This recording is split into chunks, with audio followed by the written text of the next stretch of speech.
I can't remember when I bought this. Maybe it was at the bookstore in Hope. I don't think so. Did I have this already? I must have. Maybe I bought it in the bookstore in Hope. Great little bookstore, Bigger Books on Wallace Street, as it is, in downtown Hope. Beautiful town if it's not raining. My God, it's great. Well, let's find my read here. Justin the Artist, a different collection of poems here. I read some of his Ballads of Bohemian from his time in Paris.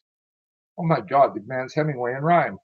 Good God, people don't realize that. And Eastern Canada calls him on the Canada Council said to rely on grants to keep everybody else from getting one because you all have to have 3 Canada Council people to write the grant for you, and you have to hire a grantsman who takes commission.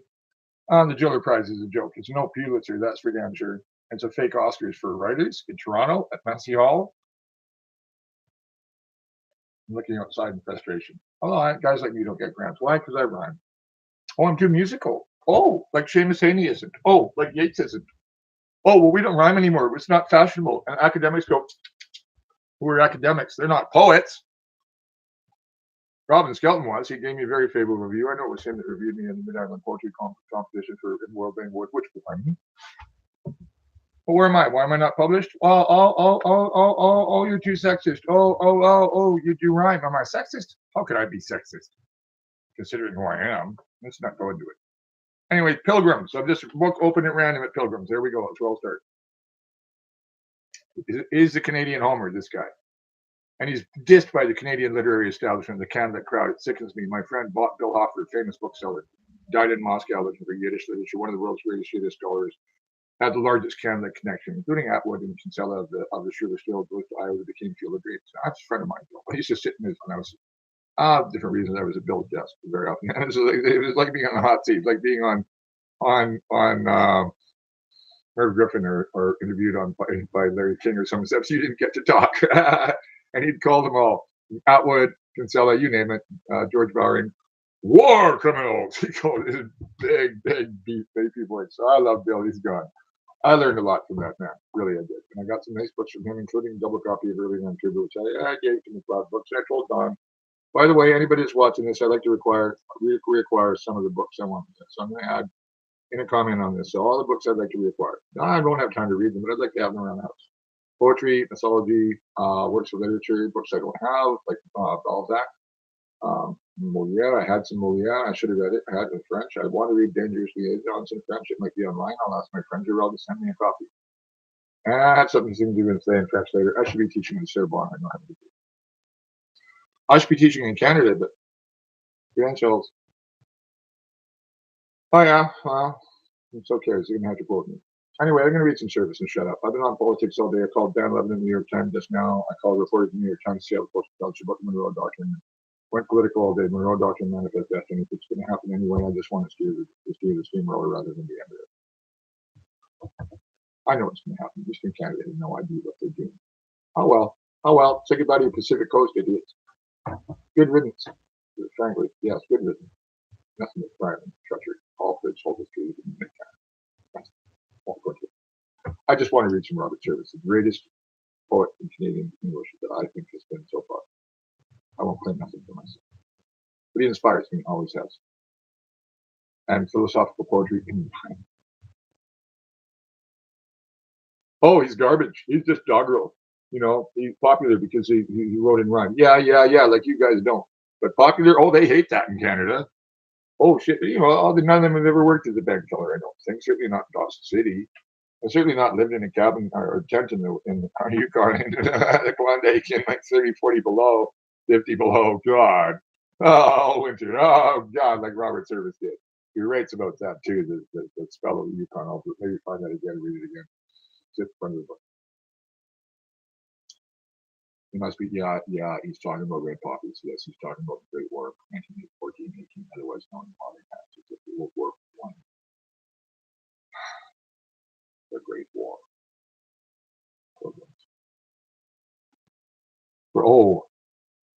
When the war will be over, we'll go and we'll look for our dead. We'll go when the bees on the clover and the plume of the poppy is red.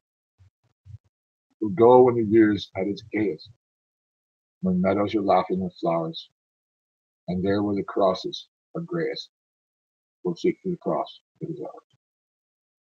For they cry to us, friends, we are lonely, a weary the night and the day. But come in the blossom time only, come when our graves will be gay, when daffodils are all a-blowing, and larks are thrilling the skies. Oh, come hear the hearts of you glowing, and the joy of the spring in your eyes. But never, oh, never come sighing, for ours was the splendid release. And oh, but 'tis joy in the dying to know we were winning your peace. So come when the valleys are sheening and fledged with the promise of grain, and here where our graves will be greening, just smile and be happy again. And so, when the war will be over, we'll seek for the wonderful one, and maiden will look for her lover, and mother will look for his son, and there will be an end to our grieving, and gladness will gleam over loss. As glory beyond all believing, we point to our name on the cross. Must be the war poem they found. So we was in a crump hole and me fighting with our bayonets was we, fighting hard as hell was we, fighting fierce as fire because it was him or me as must be downed. He was twice as big as me. I was half the way to E. We was like a terrier and a hound. It's truth. But he was such a handsome bloke, me and handsome as a chunk of coke. Coke illegal. Did I give it him? Not our. Why? It fairly made me laugh. Because his bloomin' bellows wasn't sound. Couldn't fight for monkey nuts. Soon as I get him in the guts, there he lies a flopping on the ground. In I goes to finish up the job. Quick he throws his hands and up of his knob, speaking English good as me. "'Tain't no use to kill," says he. "Can't you take me prisoner instead? Take me prisoner instead?" "Why, I'd like to, sir," says I, "but you knows the reason why. If we pokes our noses out, we're dead." "Sorry, sir." Then on the other hand, as a gent, you must understand, if I holds you longer here with your pals so very near, it's me who have a free trip to Berlin. If I let you get away, why you go fight another day? See the situation I am in. Anyway, I'll tell you what I'll do. Being kind and seeing as it's you, knowing how it's cold to feel up a yard of steel, I'll let you have a rifle ball instead. Now, just you think yourself in luck. Here, old man, you keep 'em stuck, them saucy dukes of yours, above your head. I always meant shut up. It made me smile. Always seemed to ponder for a while. Then he says, it seems a shame. Me a man what's known to fime. Give me blocks of stone, I'll give you gods. Whereas, pardon me, I'm sure you, my friend, are still obscure. In war, says I, that makes no blurry odds. Then says he, I painted pictures too. Oh, dear God, the work I plan to do, and to think this is the end. Here, says I, my heart's friend, don't you give yourself no frisking ears. Pictures, statues, why is that why you should be let off to die? That the best ye done? Just say your prayers. Once again, he seems to think a while. Then he seems a wary, haughty smile. Why, no, sir, it's not the best. There's a locket next me breast. Picture of a gal whose eyes are blue. That's the best I've done, says he. That's me daughter, age 3. Blimey, says I have a nipper too. Straight I chucks my rifle to one side. Shows him with a loving father's pride. My own little Mary Jane. Proud he shows me he isn't lame. And we talks as friendly as could be. Then I helps him on his way. Hopes his wife is at home today. Wonders how would he treated me. Nobody can tell me that Robert Service is not a great poet and a great philosopher. Good God, Toronto, you're a piece of crap. A pile of things with the towers for a penis. Owned by a foreign company now, owned by Warren Buffett and Bill Gates, folks. And you worship at its altar and claim it's the start of the Trans-Canada Highway, which the Trans-Canada Highway is nowhere near Toronto. The main street of Canada, my fucking ass. I fucking hate your country, Canada. This is free America. As far as I'm going to do as a poet, I'm going to make it happen.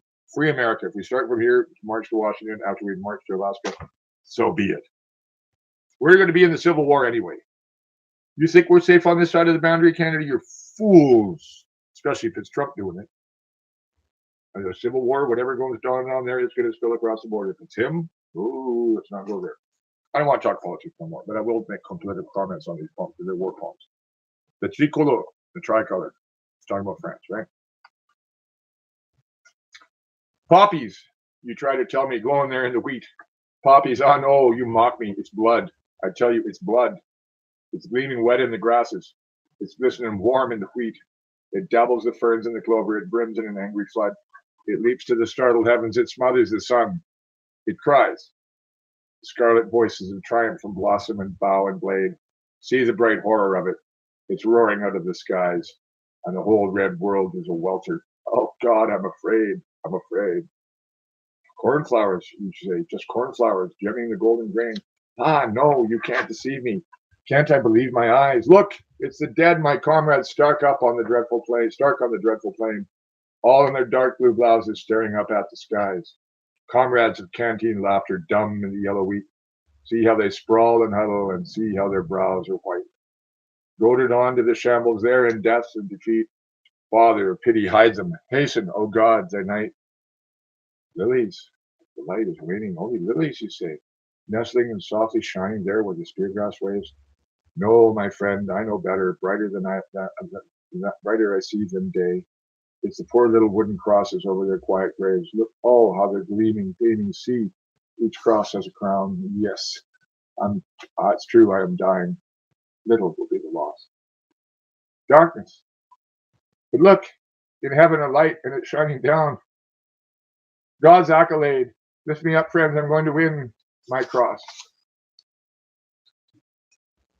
A pot of tea. You make it in your meskin by the brazier's rosy gleam. You watch it cloud and settle amber clear. You lift it with your bayonet. You sniff the fragrant steam. Oh, the very breath of it is ripe with cheer.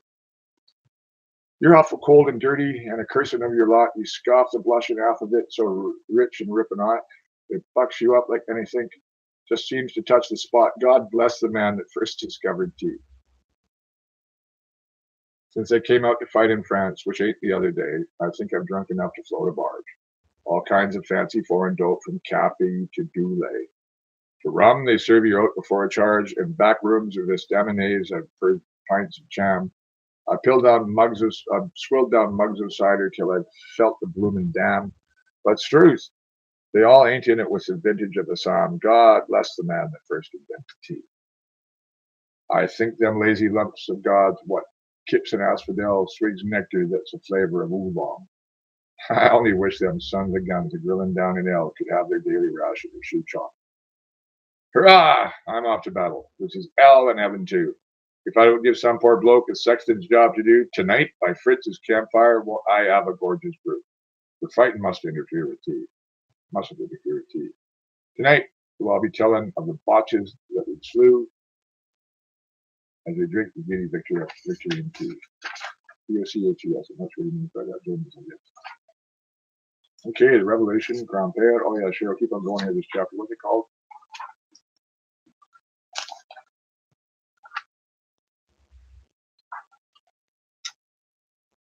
Yeah, he definitely was in the trenches, this guy. Hey, how many of you Canada Council poets ever been in the trenches, huh? How many of the Canada Council poets ever been to war? I haven't been. I don't want to go. I don't want there to be wars anymore. I'm a poet. I don't want there to be wars. I don't want to be death.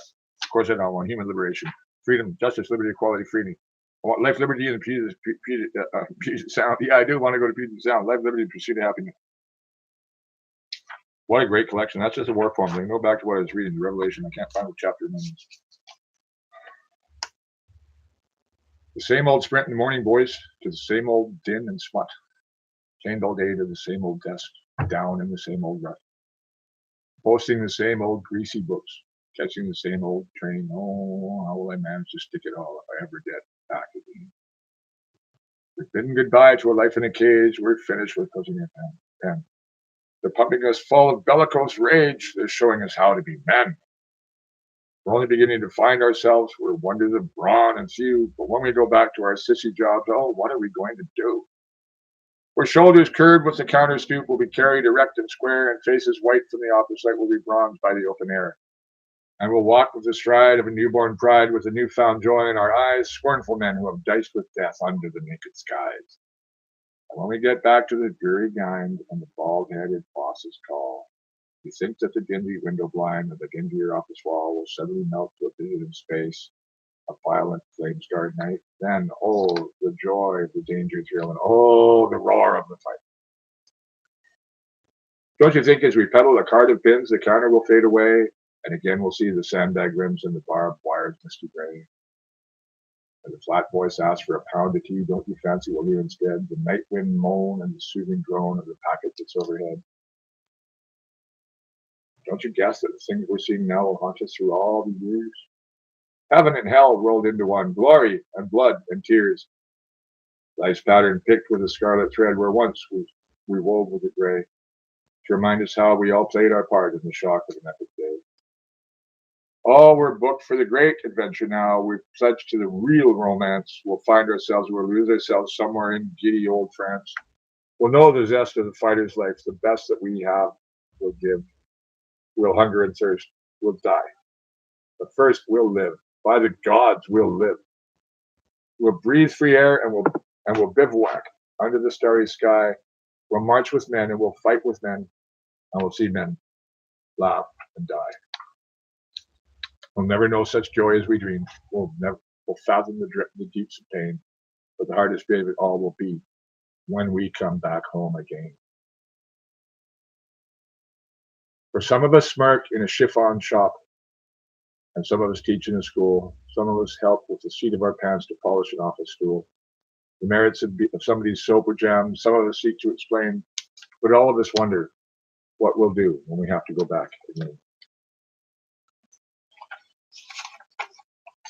I have soldier friends, acquaintances that don't like me, but you know, I admire soldiers. I do, except if they're natural born killers or a certain tank commander. Never mind. But yeah, you know, the guys who marched up the canyon here in the Canyon War, the Austrian irregulars, French, they said, yeah, from Belgium, but they were commanded by Slovene. And the Americans from New York and wherever else under the Peanut White Rifles. They ride barefoot without saying that must have taken incredible bravery.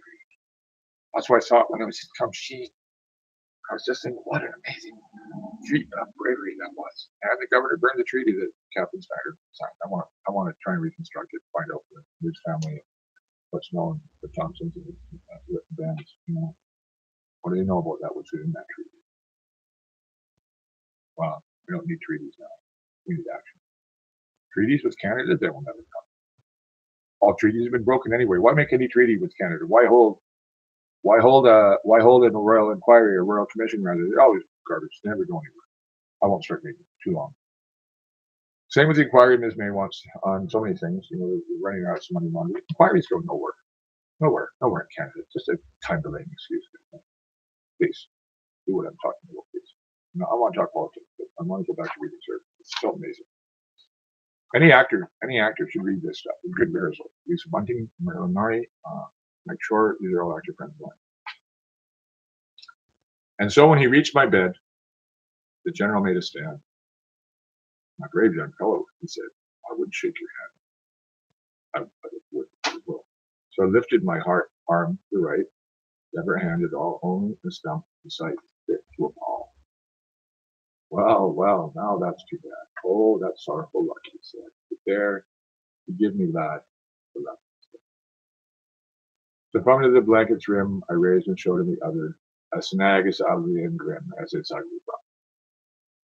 He looked at each jagged wrist. He looked, but he did not speak, and then he bent down and kissed his cheek. You wonder now? I don't mind. If I hadn't had an to offer, they'd tell me in one line. Joffrey. Oh, I didn't know Joffrey was French. Really? Wow, I didn't realize that. Joffrey, not Joffrey. I'm not very mean to you. You know, Joffrey. Oh, I can believe it. Grandfather Joffrey. Yes, Joffrey. Son, Skull, this one. He hurried away, young heart of joy, under our Devon sky, and I watched him go, my beautiful boy, and a weary woman was I. For my hair is gray, and his was gold. The best of his life to live. I loved him so, and I'm old, and he's all I had to live. Ah, yes, he was proud, and swift, and gay, but oh, how my eyes were dim. With the sun in his heart, he went away, he took the sun with him. For look how the leaves are falling now, and the winter won't be long. Oh boy, my boy, with the sunny brow, and the lips of love of song, and love and song, and of song. How we used to sit at the day's sweet end, and we would chew by the firelight's gleam, and we drift to the valley of Let's Pretend on the beautiful river of dream.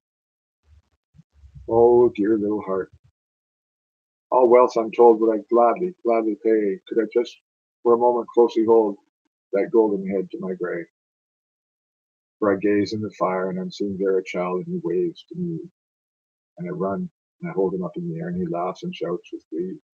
A little bundle of love and mirth, come, mommy dear, ah me.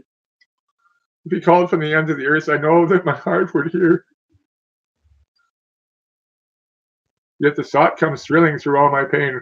How worthier could he die? Yea, a loss like that is a glorious gain, and pitiful proud am I. For peace must be bought with blood and tears, and the boys of our hearts must pay. And so in the joy of the after years, let us bless them every day. And though I know there's a hasty grave with a poor little cross at its head, and the goal of his youth he so gladly gave, yet to me he'll never be dead.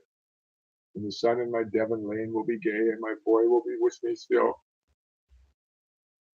So I'm heart and heart to smile and say, oh God, if it be thy will. Oh, such a great poet. Damn you, Toronto, anyway, for cramming on him, and anybody else has ever slammed Robert Soas. None of you have done that. And that's just writing about a woman sending her son off to war. What have you written? Mr. Bowring? Ms. Atwood, maybe you have. I don't know. I'm not familiar with your writings. Mr. Leacock certainly never. I can't think of another poet in Canada of this stature. I really can't. And speaking as a poet, not as an academic poet, as a poet who can't help it. And I do know it. Damn it, I hate that line. But I try and imitate it. Black the Dean. I think he's talking about something in India.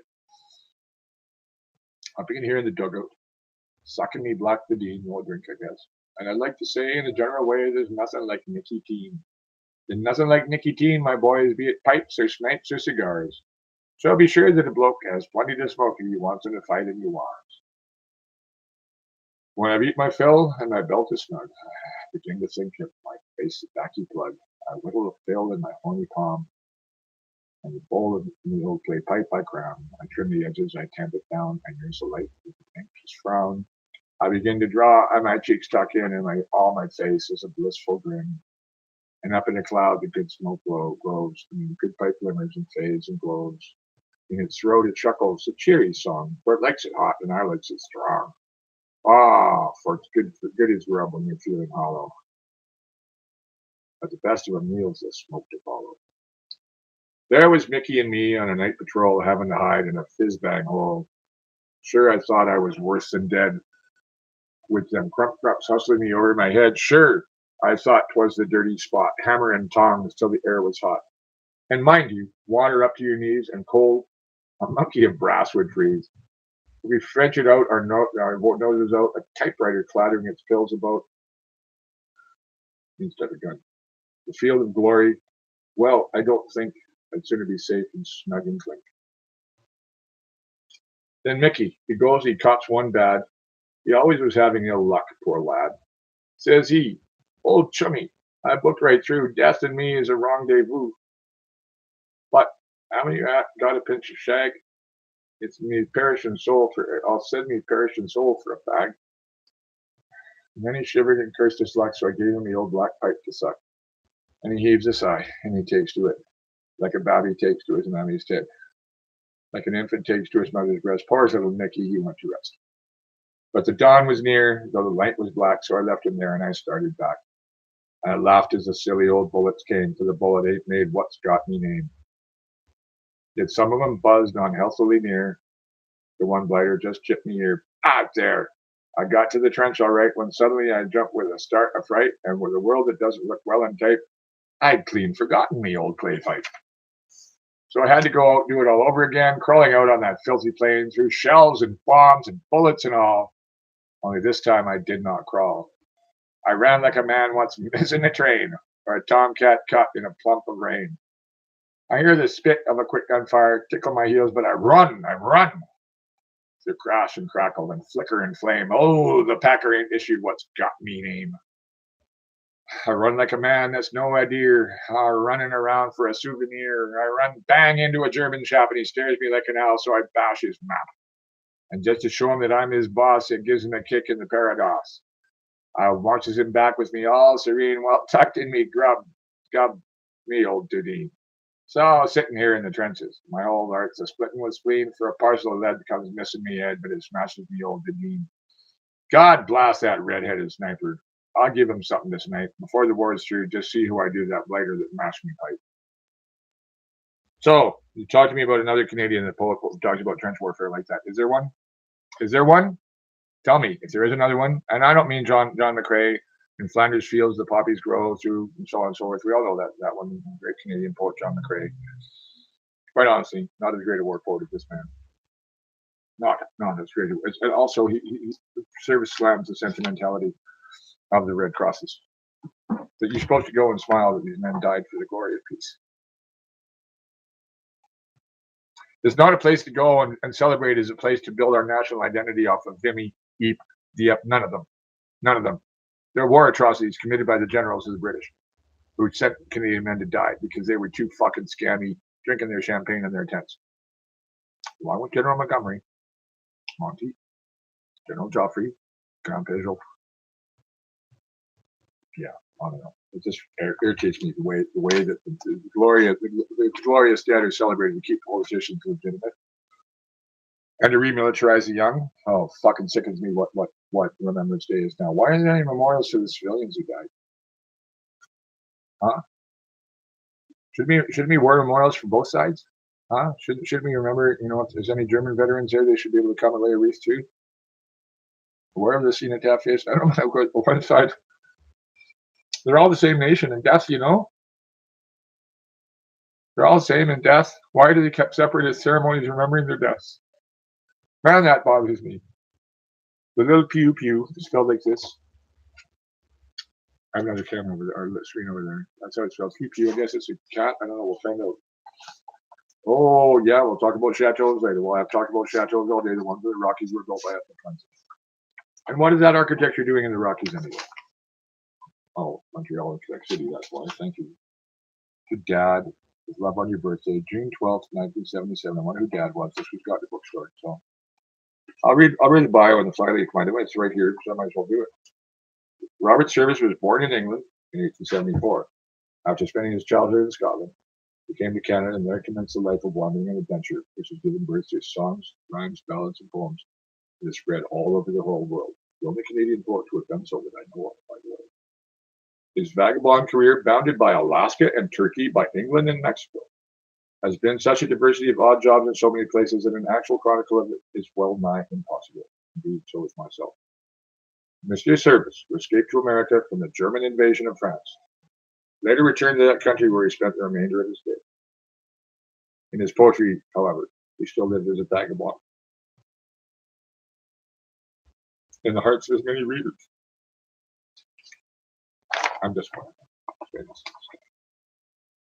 He has caught the spirit of wanderlust talent in every one of us, and his verses will live on forever. So Al Purdy is pretty good, you know, and so on. Some of the Canadian poets are pretty good, you know, they're not bad. But not like this guy. This guy is Homer. This guy is like the ghost of Homer. But I didn't know he died. I didn't know he died in, what was it? So the Ballads of the Bohemian, I guess, in the 20s, that must have been when he died. I don't know when he died. The Black Redeem, the Little Pew Pew. Oh, some of us loyal in the chateau, and some of us slinked in the slum. But now we are here with a song and a cheer to serve at the sign of the drum. They put us in trousers of scarlet and big sloppy ulsters of blue, and boots that are flat, box of a hat, and they call us a little pew pew, pew pew. The laughing and quaffing pew pew, the swinging and singing pew pew. And so with a rattle we march to the battle, the weary but cheery pew pew. Encore un petit verre de vent, pour nous mettre en route. Encore un petit verre de vent, pour nous mettre en route. They drive us head on to the slaughter. We haven't got much return. The issue is bad, but we're also glad the battle will die for the foe. Some must be killed, that is certain. There's only one duty to do, and so we leap to the fray in the glorious way they expect of the little pew-pew. En avant! The way of the gallant pew-pew, the dashing and smashing pew-pew, the way grim and gory that leads us to glory, is the way of the little pew-pew. Allons, enfants de la patrie, le jeu de la gloire est arrivé. Today, you would scarce recognize us such veterans war wiser, being so grimy and hard, so callous and scarred, so crummy, yet gay as can be. We're finished with trousers of scarlet. We're giving us breeches of blue. With a helmet instead of a cap on our head, we're still with a little pew-pew. Ah, nous les avons. The jesting, unresting pew-pew.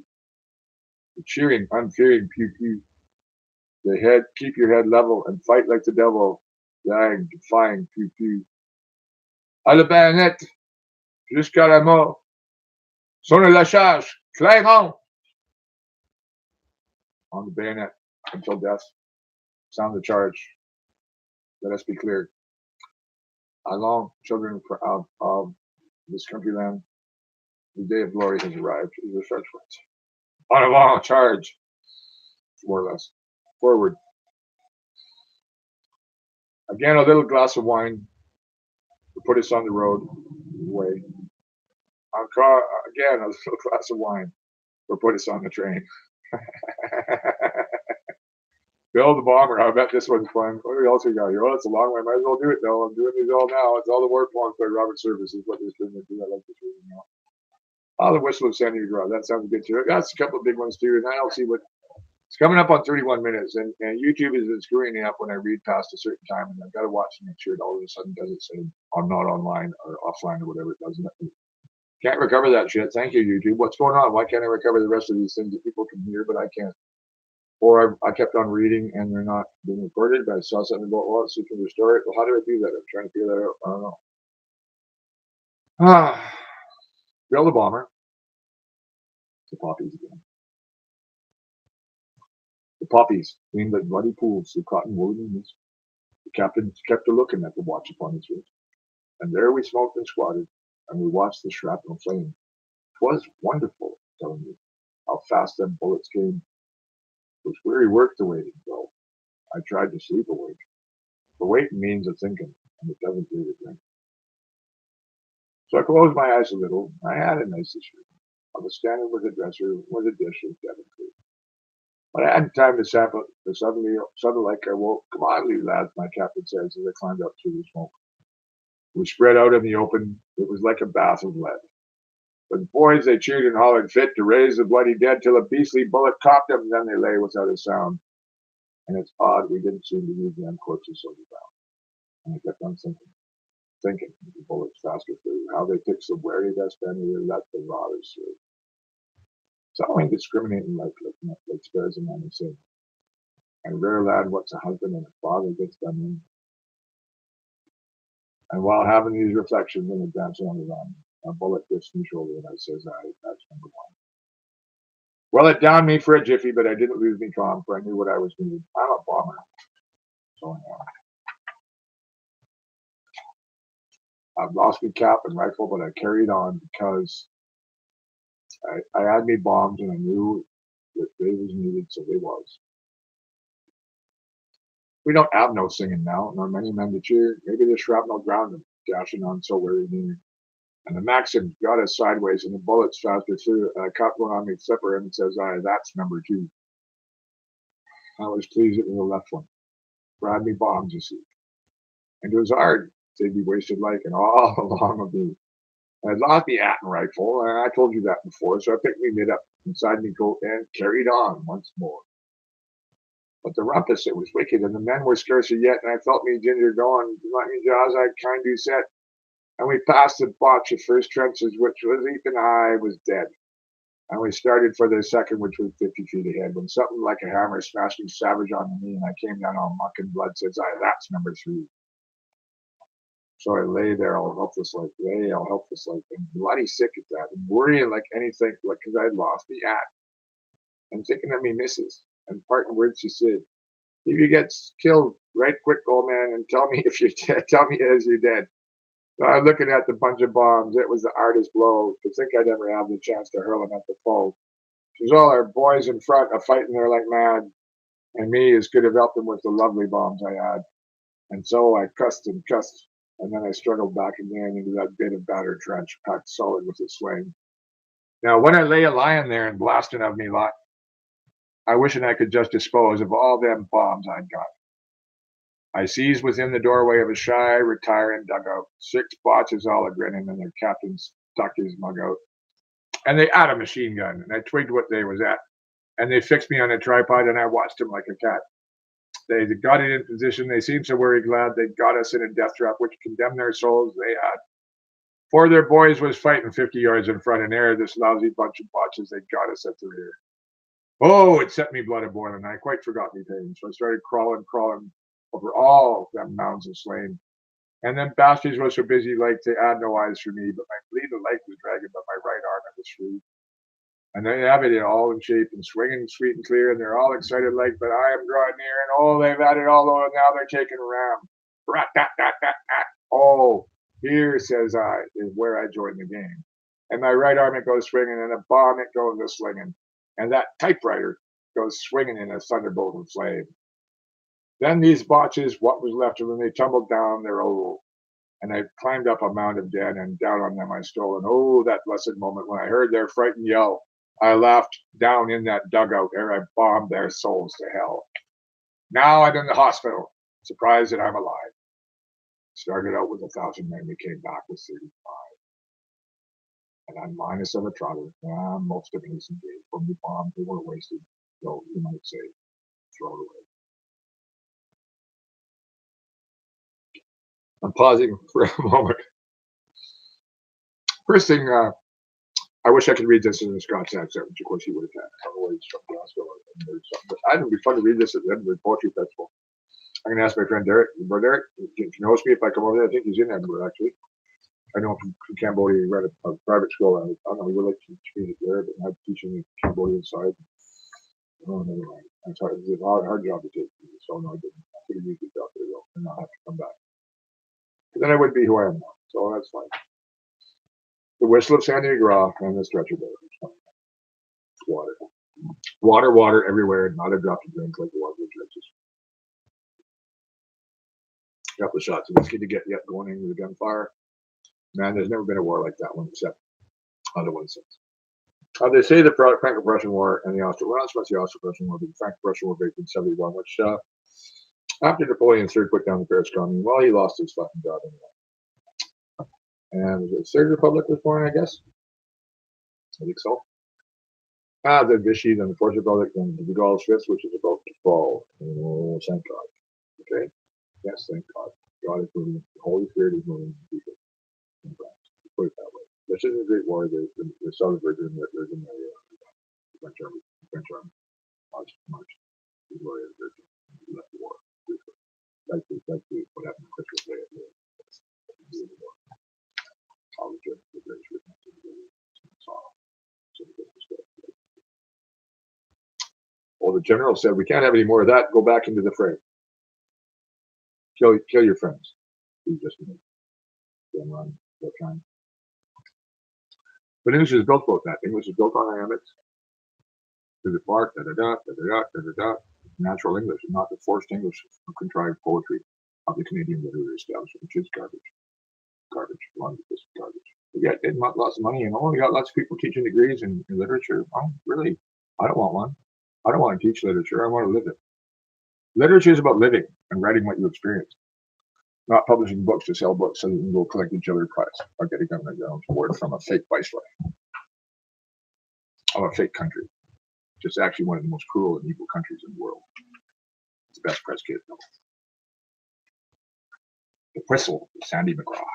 I wish I could do this at Scott's actually. I was always crying at moment. They know the story, the tragic story that's not going on now.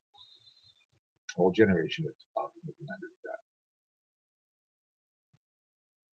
Within 4 hours. That's a job. Beaumont, the Blue Petite. They weren't Canadians yet, and they shouldn't be now. They were tricked by Joey Smallwood. and the Mounties and a conspiracy with the Liberal Party of Canada into joining Canada instead and becoming an American state. You know what? The Republic of Newfoundland, yep. Start flying your flag, people. Be free. Vote for separation and sovereignty. If you want to join the Union, you can, but I think you're in an excellent spot. You know, you and I don't know, they're pretty racist there in Newfoundland, Labrador, but certainly my Innu friends aren't. My very, very bright and very talented brothers from their brothers and their brothers of mine, Colin Bakey and Johnny older brother Justin, my training partner in Halifax from Northwest River from Sheshashi. Colin's famous now because of the TV show and his martial arts, and his work was the use of Labrador training. He said, work in your racer. Justin is one of the strongest guys I've ever known. Natural, he's built like Superman. Really quiet engineer. Oh, I don't drink. Yeah, until you get to Cavendish, buddy. It's a big country music festival. I think it's at PEI or MB. I'm not sure. Yeah, he's a fun guy when he's partying. I love the boys, right? And let's call you a note today. I come to BC, man. You've inspired so many First Nations youth here with your talents and your knowledge of fighting, and what a great guy you are. Same with Justin. I'd like to come here and look at the engineering projects. Hi, Jesse. I'll call you and send this to you guys. I think you're both amazing dudes. I tell you that all the time. But they're, I don't know how far it is in Newfoundland. It is 8,000 clicks. Well, yeah, 4.5 time zones. I don't know Labrador, but out in Newfoundland is in, Atlantic time. I think Labrador is in, it's not Atlantic time, it's in Newfoundland time. Half an hour earlier than, earlier than the Atlantic time zone, which is 4 hours from here. Labrador, I think, is in the same time zone like Quebec, where Justin has a small power plant with 6 employees. He manages for Labrador Hydro on the Quebec Labrador border, which is a whole story because that border, if it hadn't been for Britain, Labrador would just be the coastline, Labrador, and the rest of them would have the French fascists in Quebec afterwards, and Bourbonnais, racist pricks. And Angava should not be part of Quebec no more than Northern Ontario should. We're at the terrifying story of Ottawa Piscators, which is ongoing and has not been solved by Mr. Prime Minister. No. He might have kissed Gord Downey on the cheek. He didn't mean a damn word of that hypocrite. I'm doing this for Gord Downey partly.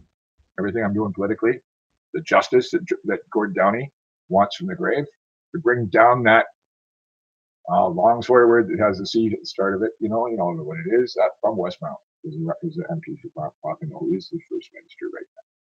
Who is a bigger monster than his father? Not quite as bad as Sir John A. Macdonald, but pretty close. Don't come to Whistler again. Don't. You're not welcome to me. No, you might be charming if I meet you in person, and I will tell you right to your face, I know you're charming, but I think you're a prick. I'll say it to him in French too, in 7 other languages. You hypocrite. Justin Trudeau. Anyways, I don't want to talk about politics. It's hard when you're a poet. You can't not talk about politics like this man can't. All those poems are political poems. That's just a movie. So the whistle of Sandy McGraw, which that's starting to read it. So you may talk of your lutes and your dulcimers fine, your harps and your tabards and cymbals and all. But here in the trenches, just give for me for mine the wee penny whistle of Sandy McGraw. And it's Sandy, my lad, will you love us a tune? And Sandy is willing and trilling like mad. Say silvery sweet that we are thronging around. And summer it's gay, but the mist grows sad. Just the wee simple airs that sink into your heart and group that you love with a long brain. And you glower like an owl till you're feeling the start of a tear and you blink with a feeling of shame.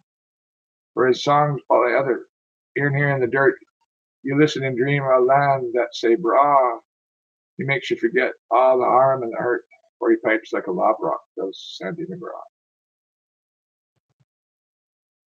At Ypres, I mind when we rank tank upon rank. We rose from the trenches and swept like the gale till the rapid-fire guns got us fell on the flank, and the murdering bullets came swishing like hail at that time. Till all that was sweet, us all felt and broke, as you guys there. till it seemed for a moment a panicky rout. When chilled through the fume and the flash in the smoke, the wee valiant voice whistle piped out, "The Campbells are coming." Then into the fray.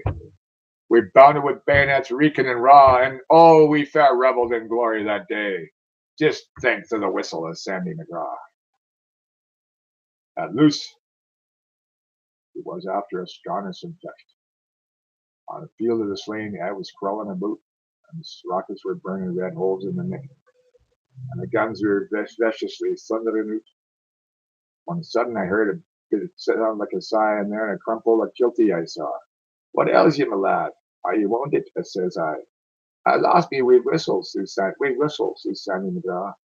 'Twas out by yon bing when we pressed the attack. It dropped from my pooch between noo and dawn. There isn't much time, so I'm just crawling back. You're daft, man, I tell him, but Sandy was gone. Well, I waved the weed, and I crawled out myself. And the big stuff was gone and lying around, so it seemed to be under the Oscar on hell.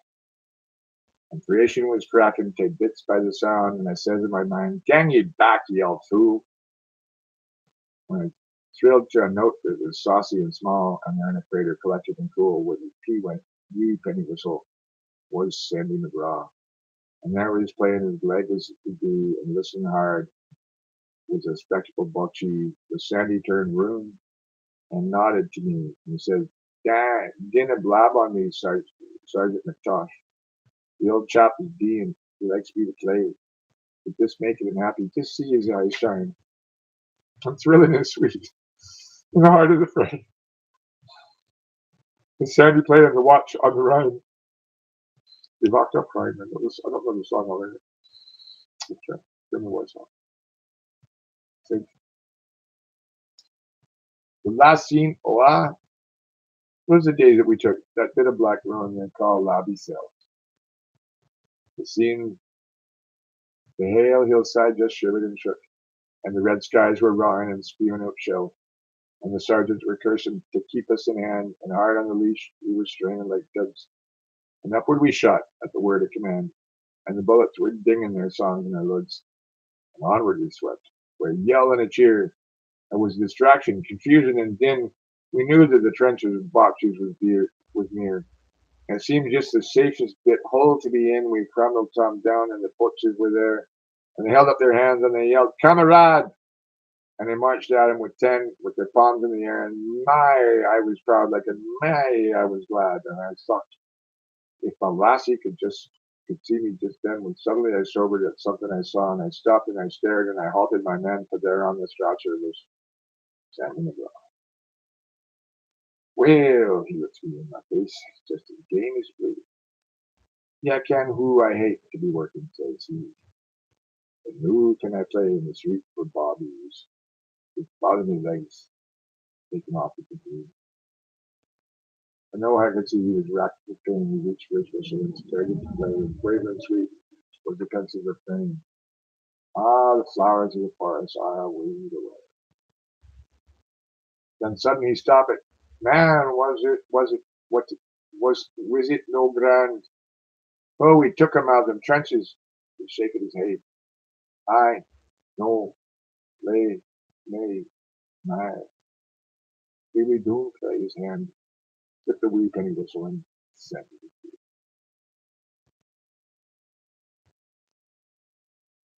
And so you may talk, you Steinways and Strads, you wonderful organs and brasses of bra. Go to the trenches, just give me nay lads a wee penny whistle of Sandy McGraw. I'm gonna have to learn those songs, all of them, and play this. And I'm gonna turn to do that. I'm gonna ask who do I know the Scots? Well, I'm gonna talk with Derek by on the other Scots friends that I have by YouTube or something, get my Scottish accent going. I can do it. I had Mrs. White, others I know. Start listening to Scots. I know there are lots of BC, especially education. Oh, there was a lot of Scots in BC engineers too. And Mr. White actually lives in this one. Mrs. White, world champion Scottish country dancers. Your own troupe of dancers, the state ball Scottish country dancers. Both your daughters were world piping dance champion. And I think it's Colleen rather than Morgan Hands based in Western. Really well kept. I gotta go sing that there. Sing as often play this. I'm gonna go back to Rusty when I go back down there for sure. Maybe I'll take them out to Marshall Bowl there and work out on the old transport. They're champion coaches. Marshall's gonna be able to. Mm-hmm. Which country I don't know yet. I don't know what countries are gonna last for me this week. Germany and Canada has a limited. The clock is ticking on the Canada. It's about to lose its Pacific province and the Rockies altogether. Why? Because they're stupid. That's why. They're stupid. Always been stupid thinking it was a better country than South and why. We would make the U.S. better country without them. This is why. We need to make the U.S. better country or it will destroy our life. Canucks, wake up, all right? Wake up. I'm trying to do it, but I'm a blind man shouting on the rooftops in the country of the deaf and dumb. Not sighted man, I'm going blind, but I'm sighted. The stretcher bear, it's one page. This is so hard. I'm going to read some happier stuff. Go with Valley. This is real war stuff. Oh, Mrs. Moriarty's voice. This is going to make me cry a lot of it. We'll do. Oh yeah, this whole chapter. I'll try and read the bookmark. Look, somebody put in it. I'm not sure what that is. I think it was flowers. That was a bookmark in here. I'll press it. Oh, Miss. Oh, yeah. I don't want to read any depressing ones. They're all depressing ones. Oh, Jay's wounded. Oh no. I'll do one more sad one. It's only one page. My stretcher is one scarlet stain, and it tries to escape its queen. I'll tell you what, I'm sick of pain. For all I've heard, for all I've seen, around me is hellish night, and as the war's red rim I trace, I wonder if heaven's tight, and God don't turn away his face. I don't care whose the crime may be, I hold no brief for kin or clan. I hymns no hate, I only see as man destroys his brother man. I wave no flag. I only know as here beside the dead I wait. A million hearts is weighed with woe. A million homes is desolate. In dripping darkness, far and near. All night I've sought them woeful ones. Dawn shudders up, and I still hear the crimson chorus of the gun. Look, like a ball of blood the sun hangs over the scene of wrath and wrong. Quick, stretcher bearers on the run. Oh, Prince of Peace, how long? How long? I'm going to quickly quote a song by Crowbar. Prince of Peace is coming back. We all live tomorrow. Something like that. Great song, great band. Crowbar, fabulous album. Long Lost Relatives. No, that's the John Moskowitz award-winning thing. What's it called? I remember. Crowbar, Canadian band, fabulous thing. Yeah, gold album with a black crowbar on the cover. Every song on that album is brilliant. And another Canadian song, that famous songs, and they're forgotten by all the pop industry because the pop industry is full of crap. Rhymes of Rolling Stone, Ballads of a Chichaco, Rhymes of Rolling Stone. What's that chapter called? Wild as a Bohemian? That's not where it was. The Lunger, Boy Hill, maybe it was. Oh yeah, is that where it was? The Trapper's Christmas Eve, Lost Master. I'm just looking for the poems I was just reading. The Prospect and that's about Chichaco. I'm looking for the ones I just read in the chapter heads here. I'm looking for the war poems. Ballads of Bohemian is Paris. Well, I guess that's when he was living in Paris. Barroom Ballads. Ballad Salvation Bill. Yeah, maybe they'll go to Barroom Ballads. I don't know where those are. Where are they? I don't know. I'll have to look into it later. Yeah, I'll do the I like this one a lot. I'm not sure it mentioned Desolate, so I know what that is. It's right at the start here. Fabulous poem. Well, maybe not. It's called Not the Wild Yukon. What are the other ones? What Yukon? I'm looking for it. It's so classic. One of his greatest poems is Four Quatrains.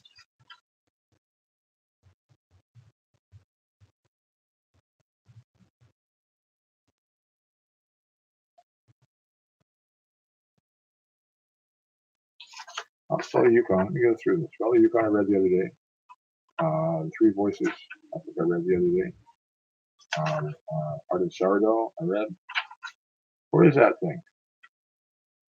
So the Yukon I've read. Well, I'll just have to get flip through the pages. Don't mind me. 54 minutes. I want to finish this by 1 or 1:10 so that because I don't want to lose it. Thanks, YouTube, for not recording things properly. But I hate this audio quality on this, but I can't figure out how to get this thing flowing with my other camera. And also record so I can record live on this one and that one. Just convenient to use this. I should have done this on Facebook. Maybe. It's better connection. YouTube has issues, so they all do. Oh, geez, we're off for another day. The valleys, it goes to the valleys, really desolate, and so on like that. It's a really great poem. It's all really short one. Okay.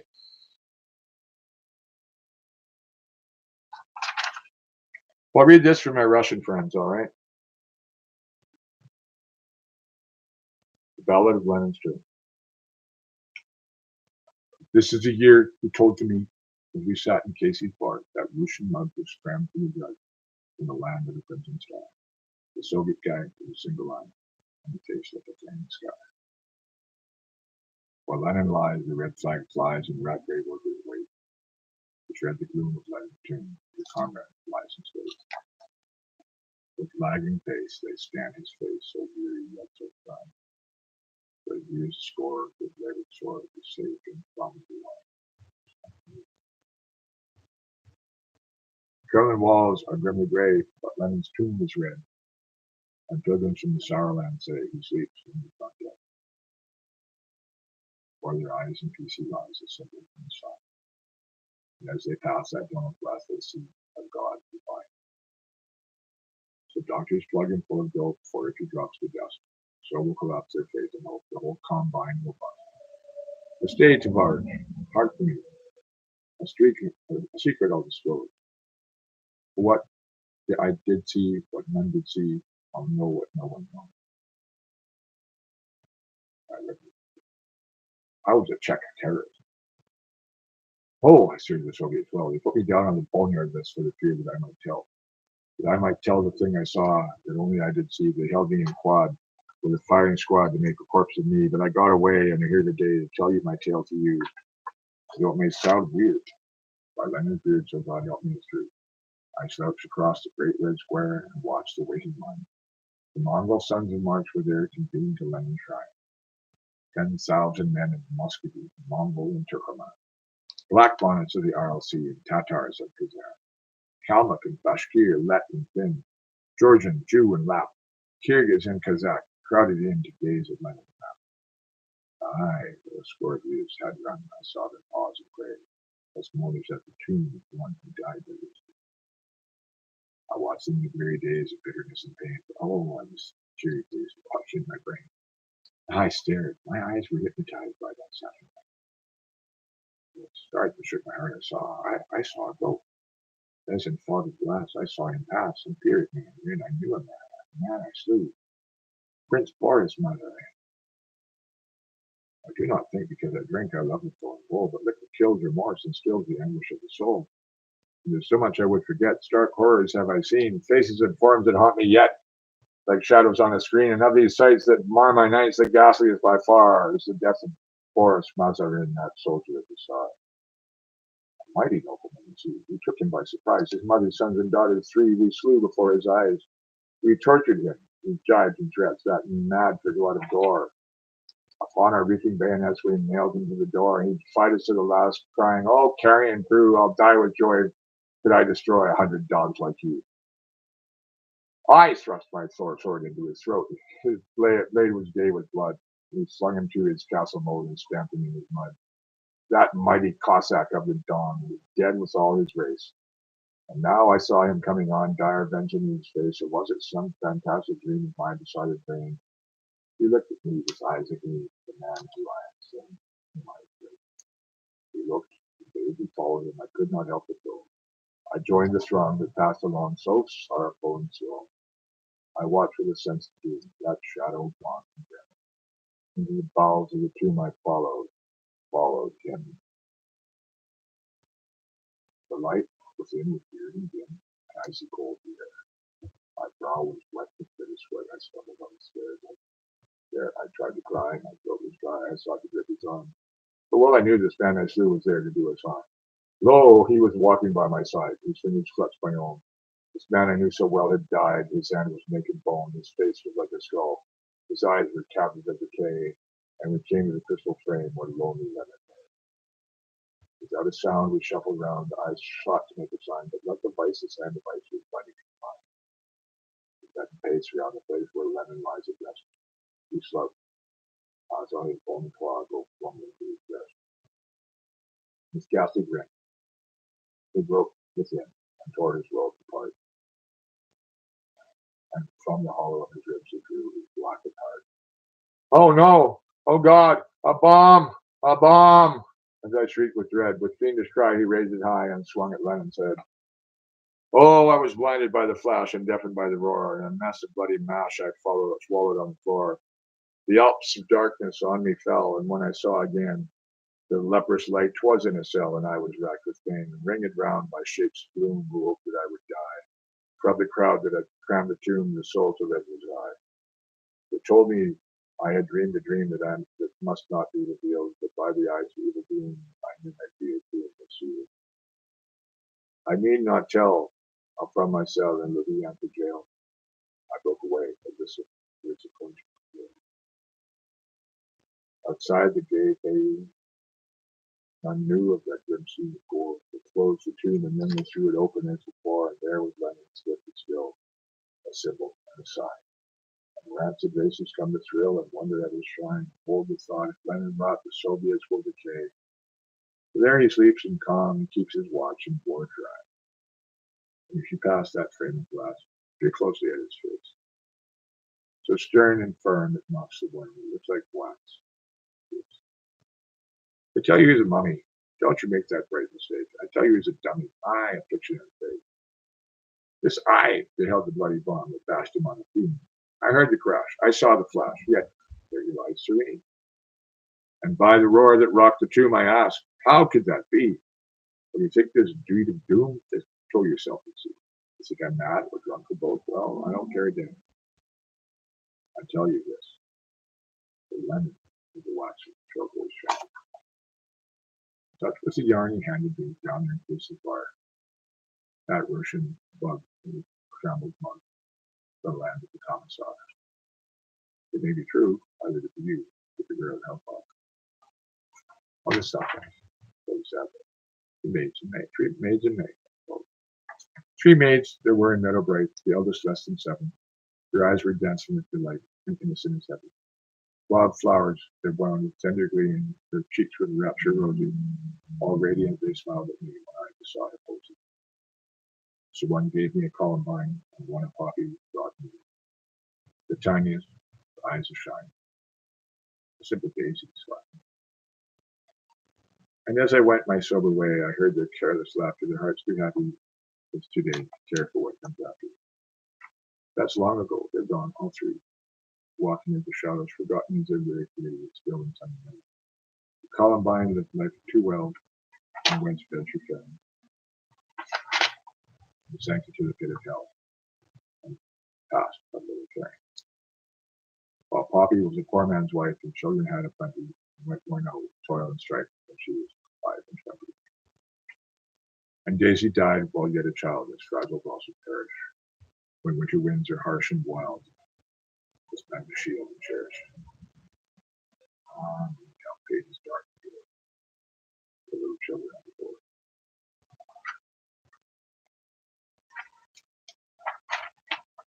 Oh, I guess this would sound, those really growing pages long.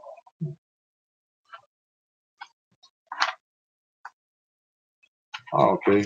5 favorite songs. I don't know a lot of the material, that's why I'm reading this book. It's nice. And poetry should be read out loud. I've been hearing this over and over again. Poetry should be read out loud, not read off the page. Good poetry reads off the page. Bad poetry, prose.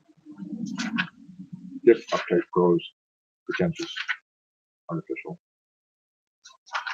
The Song of a Sardine. A fat man sat in an orchestra stall, and cheeks were wet with tears. He gazed at the prima donna tall, whom he hadn't seen for years. Oh, don't you remember? You know slow that spring in Montparnasse? When handyman we used to go to our nightly singing class. Ah, me, those days of being glad, so full of hope and cheer. And the farewell supper that we had, tinned sardines, and you looked so like a little queen, with your proud and haughty air. But it took from the box that last sardine, and I twined it in your hair. Alas, I almost got broken out when you were high and great. The laurels of fame adorn your brow while on your crimson wave. As I sit so sadly here, this few thrilling tones, I can't remember a sadly period on this. Yet all the days long ago, when I had scarce a sleep. As my bitter tears downflow, I think of you. And once again, I seem to see that May, sweet 16, Between those tresses tenderly, I twined that bright side.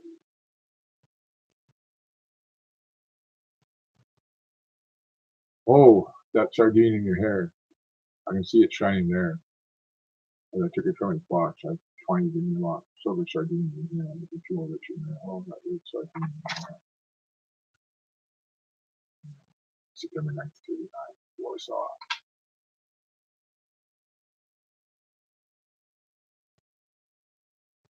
I was in Warsaw when the first bomb fell. I was in Warsaw when the terror came. Havoc and horror, famine, fear, and flame, lasting from loveliness of living hell. Far in the station towered a sentinel, trained with my battle. Blind escape I am. England, I cried. He kindled at the name. With lion leap he held me, all was well. England, they cried for aid, and cried in vain. Vain was their valor, emptily they cried. Bleeding, they saw their city crucified. Oh, splendid sailor by the last lone train. Today you would flame forth the fray me place, or would you curse and spit into my face? John McCrae, you're not wrong, sir. Great poet, but not as great as this. It's fabulous stuff. Any work. This is probably one of some of the greatest English war poetry I know of, actually. I looked at it. I like this one for one. I've read it before. Oh, what's this from? What's this? This is preface to certain chapter. This is Barroom Ballads. Yeah, I'll do a couple of those pages. 105, 106. We've got time for one or two for YouTube question. I might do this one. Forewarning. I'd rather be the jester than the minstrel of the king.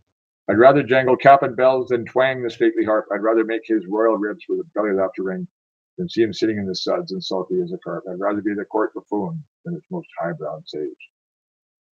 The you who read, take heed, ere you turn my page. The reader's comedy poems. I better do them separately than you'll find for one. What are they called? There's a series of them. Ballad of Tom McPherson held before, but that's good. I'll do these as separate comedy poems. Ballad of Salvation Girl. I'll do them in my collection next time. But they're mostly war poems. The Ballad of Hanks of Finn. Yeah, it's another long one. Yeah, these are funny. I'm going to leave that page one. Sheila. Okay, short. The Ballad of Touch the Button Now. Touch the button now. Oh, but that was fun. Which button? Atoll. Short too. Okay, two more poems.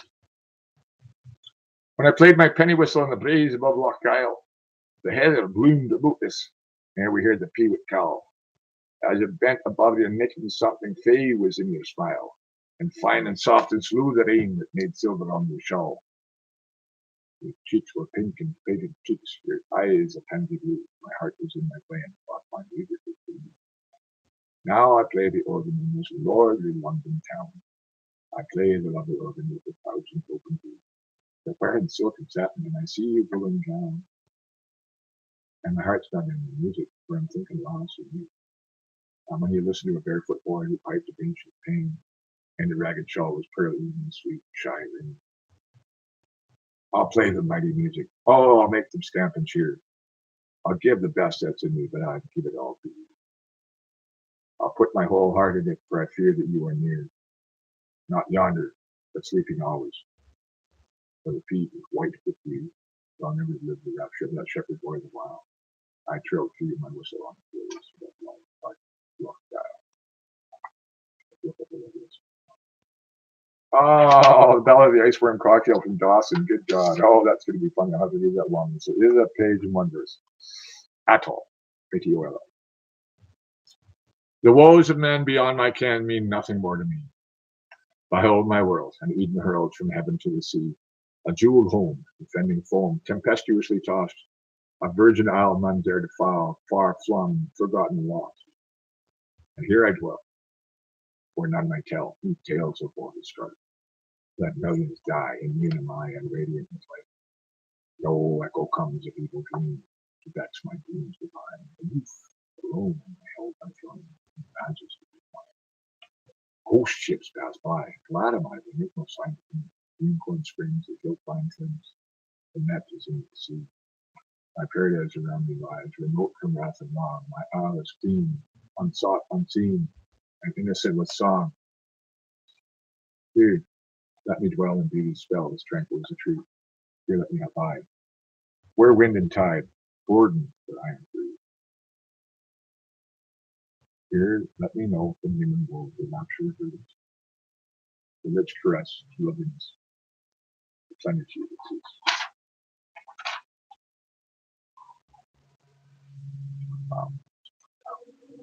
Oh, he's not great literature. He rhymes. He's doggerel. Yeah, okay, fuck yourself. Toronto. I call Toronto. Toronto is Canadian cultural capital because it made itself that place, expressing all the culture of the world. Or gathering it to itself and sending it back laundered and candified. Disgusting. Really disgusting. Great to be. Great farm. Oh, okay. Alouette, gentil alouette, alouette, je te plumerai. Je te plumerai la tête, je te plumerai la tête, et la tête, et la tête, et la tête, et la tête.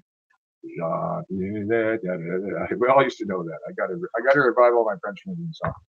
I used to know a lot. La bon vent, trois petits chats, trois petits chats, trois petits chats. See little cats it is.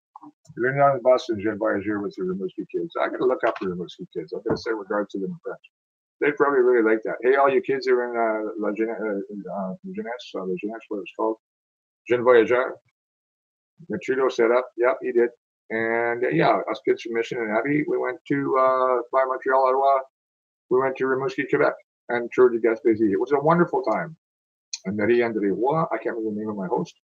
I remember her because she's beautiful and blonde. She liked me, and I said something stupid. I'm very sorry, Marie, but I didn't understand French what I said. Because I was listening to the other guys, and I only mean it. I didn't understand what they were meaning by whatever. Never mind, I didn't understand. So I said something wrong, like I always did with teenagers.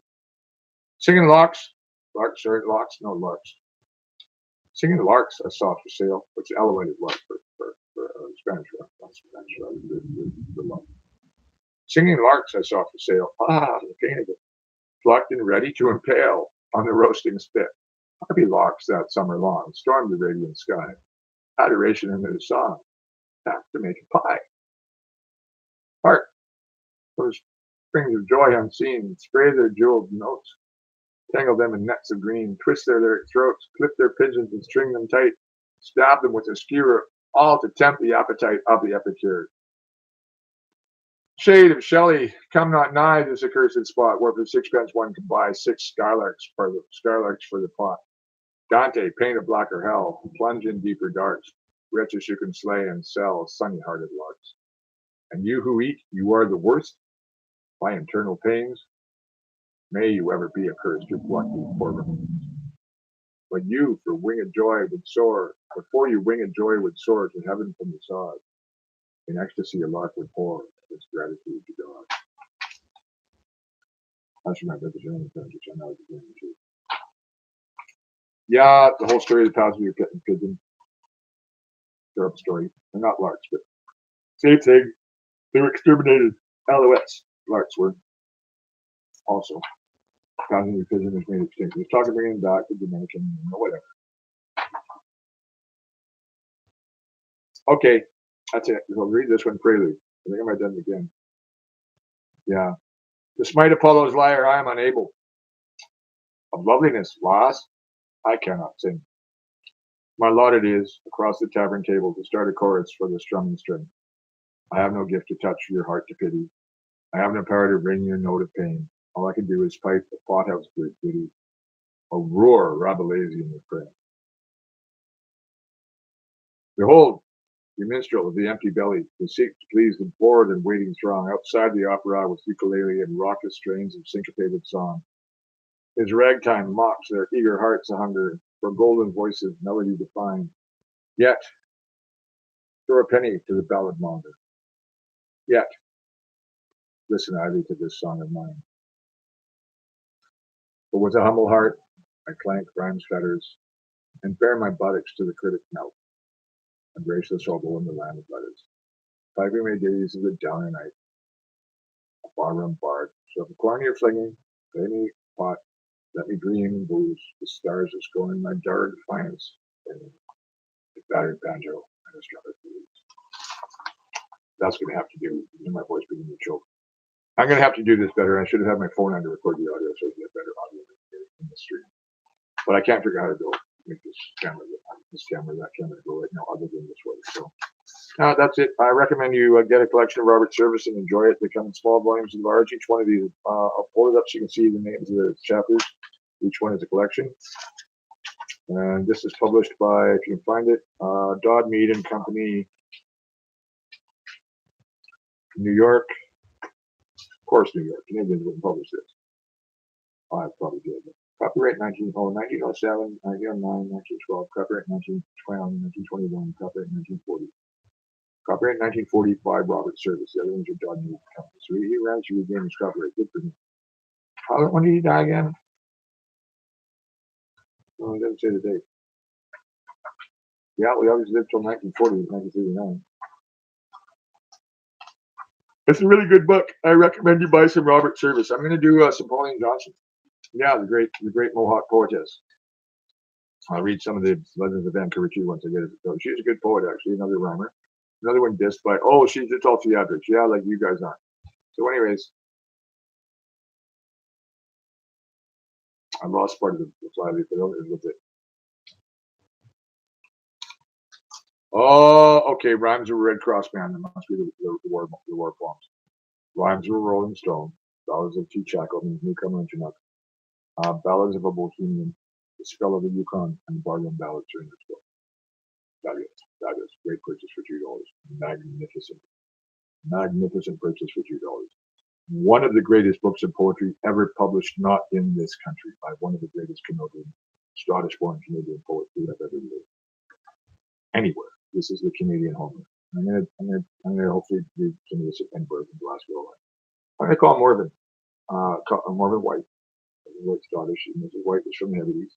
Man, she had a thick accent. And, a really fierce thriller of Scottish country dance. Oh, Lord. I tried to learn from really strict. Anyway, Colleen, I'm sure, will enjoy what I did. Morgan's out there somewhere. Her other daughter, the older one. And yeah, it's such a neat house. And Ruskin's a really neat place. Of course, named for John Ruskin. It was a commune, one in Florida that went there. I wouldn't know. They were in touch with each other, but we're not. The commune died. But it was all about the English gentry trying to live like the three operators trying to live the communal fabianist socialism. Didn't work in Ruskin. Long story. British Columbia did work in Ruskin. Florida. It's still there. I'm actually going to ask my friends in Dora, go to near there, and say, why don't you go check it out? And George and Susan, they may just do that. Well, one a real more famous one. When I finish, and this is 117. You better not lose this on me, damn YouTube, because I'm going to read something famous. The most famous one. Ooh, the March of the Dead. That sounds good. Geez, I've got other things to read here, don't I? Ooh. Ballad of the Northern Lights, The Scene Queer Sight. Oh, yeah, the Band of the High North. I read that the other day. Oh, yeah. Oh, so beautiful. Down and out in Ballad of the Northern Lights. This one here, John McCrae, Dan McGraw, or Sam Magee. The Ballad of the Black Fox Skin. Geez, I love that. I read that the other day. I think it's in the Ballad of Blasphemous Bill. Ballad of One-Eyed Mike. Well, that's me.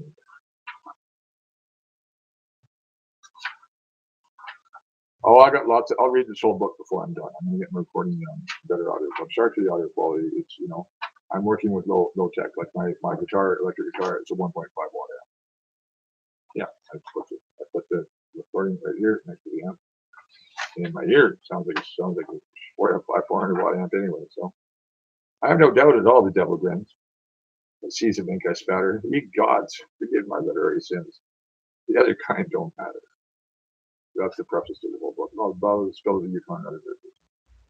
The Land God Forgot. This is the one I was looking for before. Oh, this is a magnificent set of quatrains. And you have to have lived in the North and seen the North, or at least been to BC or the Northern Prairies to even have a clue. But there's no other than Alberta. No, there's no mountains in Northern Alberta.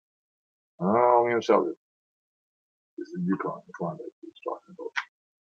Alaska would fly you too. So I hope my friend Dave in Sitka enjoys this too. I don't know. I should send it to Trey and the other Alaskans I know also. It's really weird. I know 3 Alaskans. The only Albertan I know for sure is my friend Luke, and he's from Nova Scotia. He's from there. Wow. That's how thick the Granite Curtain is, folks. The cultural divides between the different Canadian provinces and the political divides. We don't connect with each other because they all hate us and we don't hate them. We used to call it the land of yellow license plate. My yellow. The land God forgot. Yeah, you certainly did. Boy, did he ever.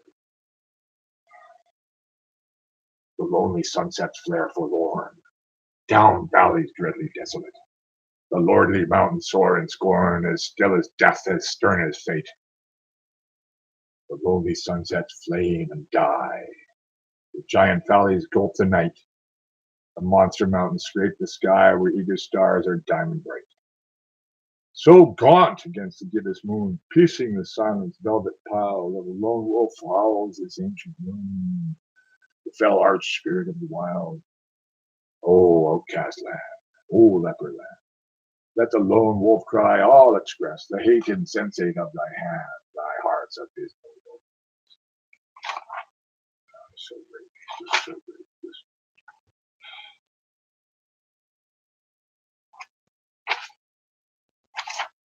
I'm going past the that one again.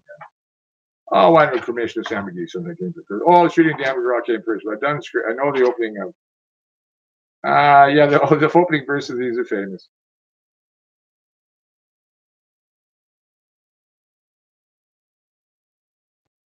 First I'll do 4 verses. Reams.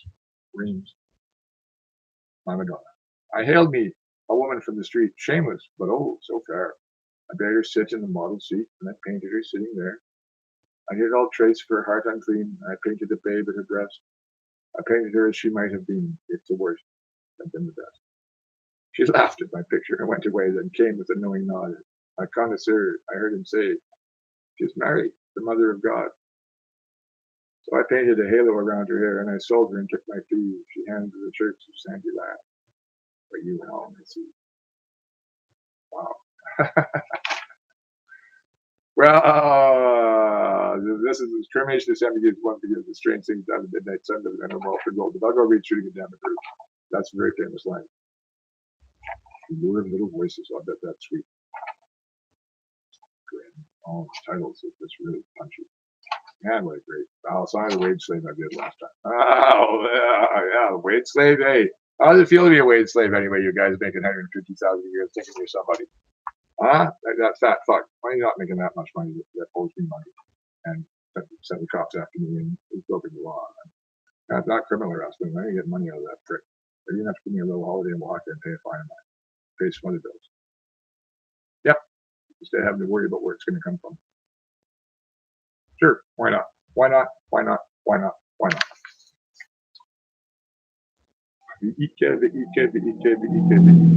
mixing our that's stupid. What did I do that for? Well, just mixing languages. I do a lot. I'm speaking 3 or 4 once sometimes. Like yours. Oh, this is a famous line too. This must be in Dawson, I think, or White Horse, one of the two. A bunch of the boys were whooping it up in the Malamute saloon. The kid that handles the music box was hitting a jagtime tune. Back at the bar, in a solo grain, sat dangerous Dan McGraw, and watching his luck, in the light of love, the lady that smelled it. We're out of the night, which was 50 below, and into the din in the bar.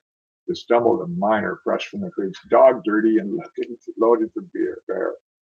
He looked like a man with a foot in the grave and scarcely the strength of a louse. Yet he tilted a poke of dust on the bar, and he called for drinks out of the house.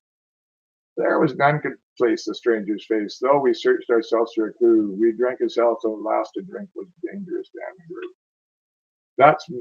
There's men that somehow just grip your eyes and hold them hard like a spell, and such was he. And he looked to me like a man who had lived in hell, with a face most hair, and the dreary stare of a dog whose day is done, as he watered the green stuff in his glass, and drops fell one by one. Then I got to figuring where he was, who he was, and wondered what he'd do, and I turned my head, and there watching him was the lady that's known as Ruth.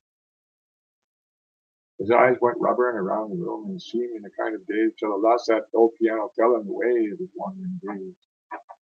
The ragtime kid was having a drink. There was no one else on the stool, so the stranger stumbled across the room and flopped down there like a fool.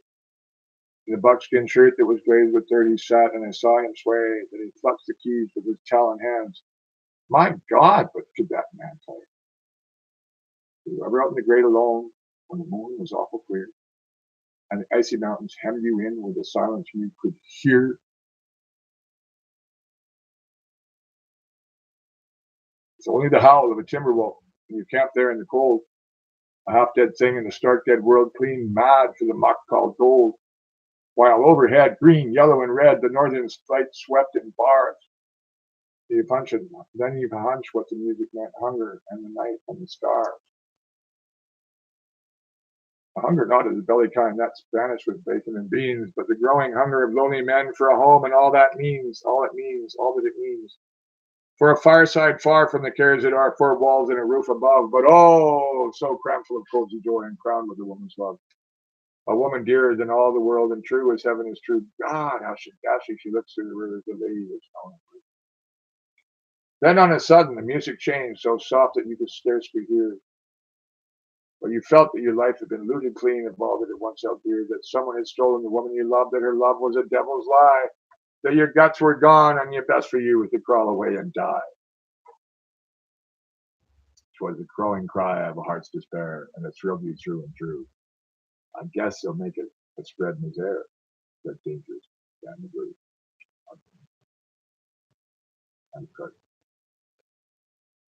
The music almost died away. Then it burst like a pent-up flood. It seemed to say, repay, repay. And my eyes were blind with blood.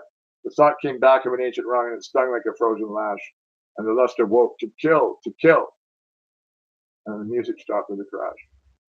Then the stranger turned, and his eyes, they burned in a most peculiar way.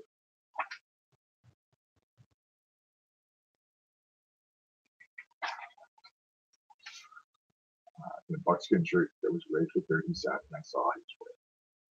Then his lips went in a kind of grin, and he spake, and his voice was calm. And boys, says he, don't you know me, and none of you care a damn. I want to state that my words are straight, and I'll bet my poke they're true. That one of you is a count of hell, and that one is Dan McGraw. Then I ducked my head, and the lights went out, and two guns blazed in the dark, and a woman screamed, and the lights went up, and two men lay stiff and stark. Pitched on his head, and pumped full of lead, was dangerous Dan McGraw, while the woman from the creeks lay clutched to the breast of the lady that's known as me. These are the simple facts of the case. I guess I ought to know. They say that the stranger was crazed with hooch. And I'm not denying it so. I'm not so wise as the lawyer guys, but strictly regressive to you. That woman that kissed him and pinched his poke was the lady that's known as Lou. Well, I might as well read the famous ballad of Sam Magee, since it's right after that one. They're both famous ones. Shooting of Dan McGraw probably his most famous, huh? You've heard parts of that before, at least not the whole thing. It's a great story. Fabulous. Somebody should make a movie of that. Razor, talking to a friend of mine. Yeah, I don't know. I want to read this in Dawson City this summer. If something to get me up. If one of my patrons that I don't have yet, go home and finish this damn Patreon or anything else. If somebody wants to take me to Dawson City this summer and for the festival, I will be glad to read this. I will be glad to read this for Yukonites, if somebody will get me to the Klondike this summer and back here. Yeah, sure. I have no money. No money. I need help getting there. I'd love to lie in the Lard Hot Springs again. Or I would like to go to Stuart Cassie. I've never seen him. Maybe come back down that way or something. Go I know, let's get Hot Springs and all this stuff on the way back. But yeah, if you've been on the north of BC, it's a different world than the south. And so is the Yukon. Oh my God, it's its own country. Well, I want it to be a state with Atlan and Cassiar and Telegraph Creek maybe in it, and let the Teltan and think it, it's run from Victoria by the Natural Resources Ministry, Super Ministry. Not even a regional district, which is an apartheid institution, by the way. Thank you to WH Bennett for so much. So much. Oh, it made such a great man. Yes, made stability for the rich, continue plunder, continue robbing from the Indians, and beat the Dickabour children, which speak in Russian. Only a few of them were raised, though, unlike the Indians. At a beautiful place called New Denver, which was also a Japanese internment camp. Poor kids, raised in this really physical, loving environment with poor culture. Yes, they sing their hymns naked. Yes, they do. Before God, they are all. They bow 3 times, each time to the Father, Son, and Holy Ghost. Very sincerely. It's a beautiful faith. Actually, it's one of the most beautiful forms of Christianity that exists. And WAC Bennett got the RCMP, or the RCMP take the WAC unit as far as the provincial police. I'm not sure which it was. They'd already bombed. I'm sure it was them that bombed Bergen and the train in Newcastle Guard in 1928, I think. Yeah, they took all the children, early 50s or mid 50s. Parents were interned near the Agassiz Mountain Prison, big tenement camp. looked like Africa, except it was all white kids, blonde hair, running around with his mom. Dad was there to, I think he was there to meet Sorokin. I don't know. Sorokin. A false prophet, basically. And yeah, terrible story. Even one connected to the two boys who started my suffering.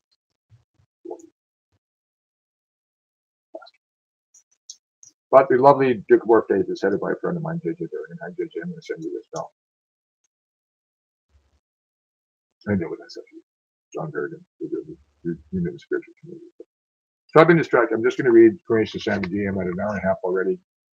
There are strange things done in the midnight sun by the man who boils the gold. The Arctic trails have seen secret tales that will make your blood run cold. The northern lights have seen queer sights, but the queerest they ever did see was the night on the marge of Lake Labarge. I cremated Sam.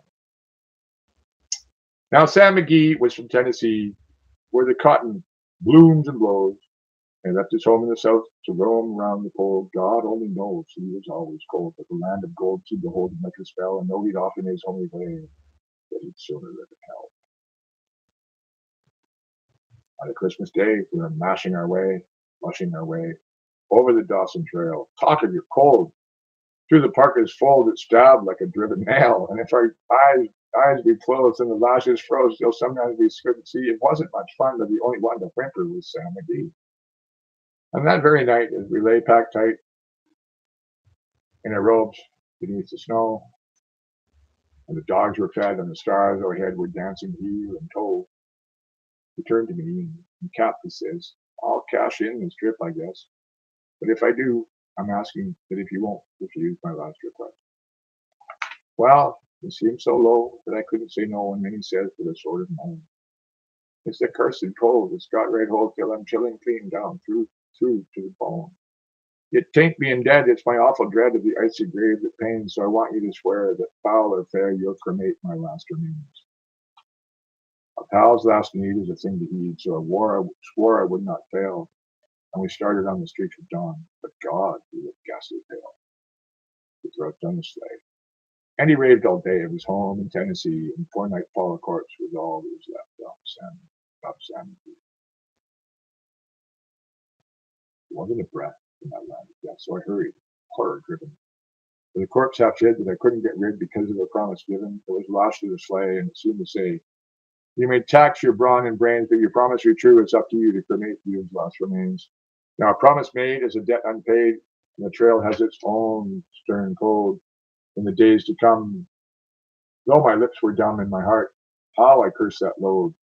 In the long, long night, by the lone firelight, with the huskies round in a ring, how loath their woes for the homeless snows. Oh God, how I loathe the thing. And every day the quiet claim seemed a heavier and heavier grow. And on I went, for the dogs were spent, and the grub was getting low. The trail was bad. I felt half mad, but I swore I would not give in. And I'd often sing for the hateful thing and hearken with a grin. Till I came to the marge of Lake Labarge, and there a derelict lay. It was jammed in the ice, but I saw in a trace it was tall as the Alice May. I looked at it and thought of it. I looked at my frozen chum. Man, dear, said I with a sudden cry, with me free my floor. With some planks I tore from the cabin floor, and I lit the boiler fire. Some coal I found that was lying around, I heaped the fuel of fire higher. The flames just soared, and the furnace roared. Such a blaze you seldom see, and I burrowed a hole in the glowing coal, and I stuffed in Sam Magee. Then I made a hike, for I didn't want to hear him sizzle, so and heaven scowled, and the huskies howled, and the wind began to blow. It was icy cold. But the hot sweat rolled down my cheeks. I didn't know why, and the greasy smoke from the ancient cloak went streaking down the sky. I do not know how long in the snow I wrestled with grisly fears. But the stars came out, and they danced alone about air. I ventured near. I was sick with dread, but I bravely said, I'll just take a peep inside. I guess he's cooked. This time I looked, and the door I opened wide.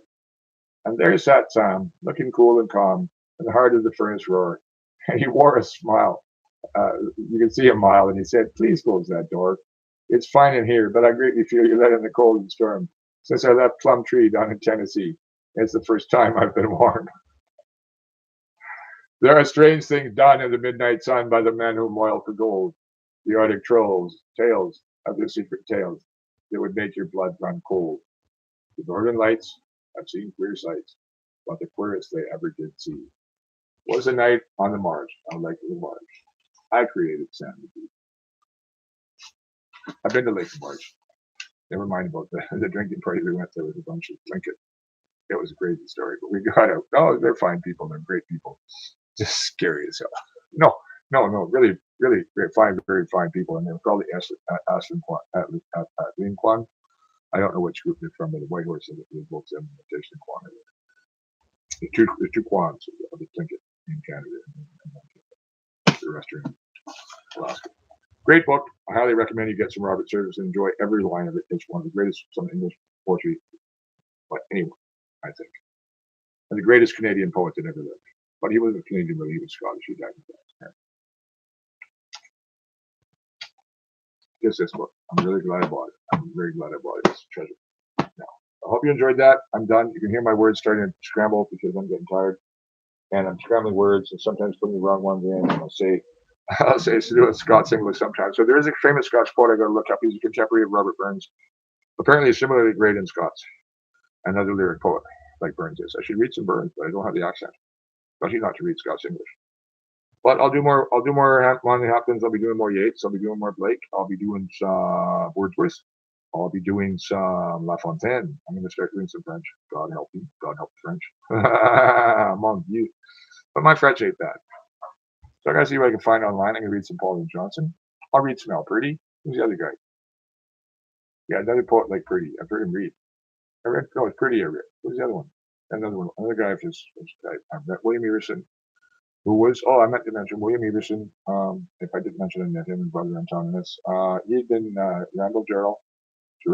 No, not him. No, Robinson Jeffers had been his master, and his master had been Walt Whitman, the great, very great Walt Whitman. So I should probably read some Whitman and some Jeffers. It's very good. I've read some Jeffers. It's quite beautiful. And Randall Jarrell. Ooh, I've got to find that English translation. I should order it next time I get a chance to order it. Somebody wants to order me the Randall Jarrell Dover publication, I think it is, translation of the first volume of Goodness Files. I would really appreciate that. It's a beautiful, beautiful thing. I'd love to have it. I'd read it for you. Fabulous thing. Fabulous in line too. Man, it's flowing. It just flows off the page. It jumps at you. I'm going to think of all the other books I'd like to require. Anybody wants to donate me a book? I'll send you a full landscape photo, whatever kind you want. I've got my own black and white, so I should possibly post the gallery maybe on Facebook. Facebook's going to die or get torn apart. We need to do a second mirroring in Facebook and have some kind of app that we can connect with everybody that we know on it so we can communicate without being our data tracked. I'm going to suggest to George Soros that he start one and announce it. And I don't know. I already approached one young accountant I know. He's a very successful man, and I'll just get back to me. Okay, that's fine. I'll find someone else in. He's in Calgary. He'll get back to me. Okay. Those who don't listen to me, fine. If you don't want my ideas, you don't have to have them. Those who do, would make a lot of money. Mr. Soros has good reason to hate Mr. Zuckerberg. Does he ever? You have to remember that Mr. Zuckerberg is a Jew himself. Not a practicing Jew, I don't think. An oligarch, definitely. In league with the Kremlin, definitely. Even if they never talk. Same agenda. Slander George Soros because he helps environmental people. We can't have that. Russia is an oil country just like the United States is. The oil revenues is what keeps Putin and the oligarchs rich while the Russian people starve. Putin will fall. All states shall fall. All kings shall fall. All presidents shall fall. The people shall rise, and the children shall lead them. And they've begun. Yes, this is the time. Why are you sitting on your couch and not on the streets? Why aren't you like my Newfoundlander who's a fireman says? Why aren't people in revolt? Now is the time, people. Too late for anything else. You think that it's a 20-year plan? You have like another 20 years to start thinking about climate change and cutting back on your fossil fuel use? No, I would go sell your car tomorrow and buy a bicycle if you can. Not possible in Eastern Canada, but electric snowmobiles. Call in Newfoundland. Hey, buddy, here's an idea for you. I'm going to make a little message to him now. I want you to come up with a rechargeable electric snowmobile, buddy, so people don't have to pollute the environment. You can do it. He can. He's got a brother that's an engineer, electrical engineer. Sure, why not? Why not? Why not? Why not? And I believe we should be building electric aircraft and electric air cars in the mountain country. And Labrador, geez, and they use the rivers like Hudson Bay and Great Slave Lake and so on that are rivers in the summer or ice in the winter in their highways, as long as there's still ice. Labrador, Central Labrador, is still like in May, it'll still be 15 below for fuck's sake in West Labrador. When Justin was, yeah, Justin had this plan. But yeah, it's just a pretty thing. You want electric snowmobiles, people. Got it with the rah, the gasoline and diesel, everything. No. It's all got to stop. All fossil fuels have to stop tomorrow. Well, too late, really. It's too late. Folks, it's too late. So, laugh and sing, dance and play. Tomorrow is another day, but the end of the world is nigh, my friends. And yes, it's really true. Falling is the sky. It truly is. I know much about that. As a poet, I sing. I sing dark of many things, but oh, I love to sing of the joy. I love to sing of the finest toy. I love to sing of the finest men. I'd like to go to France again. I'd like to again in Delphi sing and hear the Federiades ring with the sound of the flute and the pipers play before the God who is the day, who is the father of the muses, and the God of prophesy, the God of disease, and the God of truth, and the God of knowledge gone. The God whose son escaped the earth, escaped the sun, took Dad's cock, and drove hard to the sky till Dad shot him down with a star, and down he fell into the north, and the seas rose and covered the land, and dark and flame they covered the earth. That went up again, they came, those who had survived the flames, and they saw that where had been land was sea, and what had been islands, mountains were now islands green, and what had been grasslands broad were now the sands and broad of Sahara and far Arabia. Oh, 'tis true, 'tis astonished I saw the light of Plato's star, and knew the truth of the Timaeus and the Crito. Oh, I know, it was long ago, but now we know where that star fell, and true it is, and all shall tell, time shall tell. What comes next, I do not know, but I knew that what we thought was true, no more than what we did shall be true. And all we thought we knew was false. The truth, it's too late. Well, perhaps not. Time to false, I do not know. I've given up. My time to go, take a break, and have a drink, and play some tunes, and forget to think, and dance in my stuffy air, my cabin deep in the mountain air, and play some tunes, and dance and sing, and sing of mighty things, and sing of all the ancient airs that were sung by all the poets there, except since the time that fell of Apollo's son into Greenland. I think I have times around again. Destroyed will be soon, but not we'll see. The stars of freedom shining by the Arctic Sea. For freedom's truth, it shall northward roll, whether we want to, no matter how the cold. It comes in truth down the Mackenzie to the shores of the Beaufort Sea. It comes either way. I'd rather steer the steamroller true than be crushed right here by the fear of change. It comes anyway. Till all that here gone away. Perhaps next time I'll sing the songs of the jargon and the Mountain King. Perhaps I'll sing in French, mayhap, in Spanish, only Greek, perhaps. Euripides I'm not, nor Aristophanes, nor a fine Homer, nor that great king who lies in state. Indeed he does, in St. Mark's in Venice, Alexander, Jim, another god who fell in sky, and died heartbreak. Oh, so sad. Ptolemy stole his beard and brought him to Alexandria. From there, he was stolen by the nation power who lies in San Marco. And the body was taken. That doesn't rhyme. I lost it. But yeah, I was trying to rhyme all the way. You can do that for a while. Oh, he only rhymes. He doesn't speak anything worth listening to. Do I not? Then what do you talk? What great Canadian poem you can read by somebody from the Canada that establishment you know by heart? Memory is a tool of the muses because their mother was memory, huh? Poetry, music, they all function on memory. Well, they can. They don't necessarily have to. I function on songs, 20, 40 years for myself. make that word up. But Thrones is basically like my book Thrones. I'm done. I'm tired. Hour and 44. Please, YouTube, spare me, so I don't storm out the door. I'm tired of this damn machine that drives our minds and makes us creep and hate each other. Spend all time eating these spices.